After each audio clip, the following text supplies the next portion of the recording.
ছোট বেবিদের নিয়ে মাদের কিন্তু চিন্তার কোনো শেষ থাকে না। তবে একটা কথা আমাদের ভুলে গেলে একদমই চলবে না। যেটা হলো ওরা এখন একদমই ছোট আর ওদের শারীরিক গঠন ধীরে ধীরে কিন্তু অনেক চেঞ্জ হবে। তাই আমার মনে হয় এটা নিয়ে খুব বেশি দুশ্চিন্তা করার কিন্তু কোনো কারণ নেই।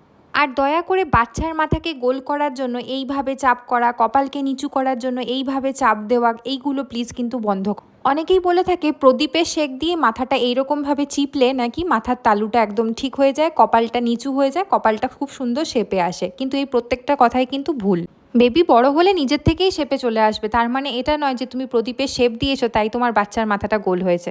তবে হ্যাঁ, আমরা একটা জিনিস করতে পারি, বাচ্চা যে কোনো একদিকে ঘিরে থাকে আর সেই দিকটা কিন্তু বাচ্চা চ্যাপটা হয়ে যায়, তাই জন্য মাকে বাচ্চার বিভিন্ন দিকে শুতে হবে, মানে একদিকে একদিন শুতে হবে, অন্যদিকে অন্যদিন শুতে হবে। এতে করে বাচ্চার মাথা কিন্তু একদিকে কোনো দিকে চেপটে যাবে না। কয়েক মাস পর বাচ্চা যখন একটু বড় হয় দেখবে বাচ্চা বিছানার মধ্যে নিজের মাথা ঘষে, ওতে করেই ওদের মাথা নিজের থেকেই গোল হয়ে যায়। দিনকাল অনেক এগিয়ে গেছে আর এবার আমাদেরকেও কিন্তু এগোনো